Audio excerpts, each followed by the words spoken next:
এখানে যেটা কথা হয়েছে যে সরকার জাতিসংঘের কাছে একটা চিঠি দিল, যে এই চিঠির মাধ্যমে জাতিসংঘ একটি তদন্ত উইন্ডো ওপেন করবে। আইন শৃঙ্খলা বাহিনী তদন্তটা করেছে, সে জায়গায় আমরা ফুল ট্রাস্ট রাখতে পারছি না এবং সরকারের উচিত ছিল এতদিনের মধ্যে আমাদের এই বিচারটা ফুটিয়ে দেওয়া। নাই রাতের আধারে রাজপথে আমাদের নেমে আসতে আমরা বাধ্য হয়েছি। এই জন্য অনেকে অনেক কথা বলে মিসগাইড চেষ্টা করবে। আমরা আমাদের বিচার পাওয়া পর্যন্ত অবিচার থাকবো এবং আমরা বিচার নিয়ে বাড়ি ইনশাআল্লাহ। ভালো থাকবেন, আজাদির লড়াই।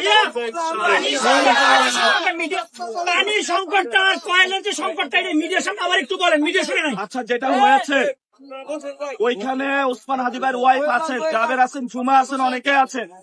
ওইখানে পানির ব্যবস্থা তারা নাই, তারা পানি খাইতে পারতেছে না। আমি এক বোতল পানি নিয়ে গেছিলাম, ওইটাই তারা খেয়েছে সবাই ভাগ করে। ওইখানে তাদের মশা ঘিরে রেখেছে, প্রচন্ড মশা। আমি বলছি কয়েলের ব্যবস্থা করুন, তারা করে নাই। এবং তারা অ্যাডোমাসের কথা বলেছি, সেটাও করে নাই তারা। আমরা সরকারকে আহ্বান জানাবো, তাদেরকে আপনারা পানির ব্যবস্থা করে দিন, খাবারের ব্যবস্থা করে দিন। এবং মশা যে কোনো সময় তাদের প্রবলেম ক্রিয়েট করতে পারে, যাতে বাঁচতে পারে, কয়েল বা অন্যান্য ওষুধের তাদেরকে ব্যবস্থা করে দিন। এটা সরকারের কাছে আমাদের কর জোর নিবেদন, আপনাদের কাছে এত কঠোর হবেন না আপনারা।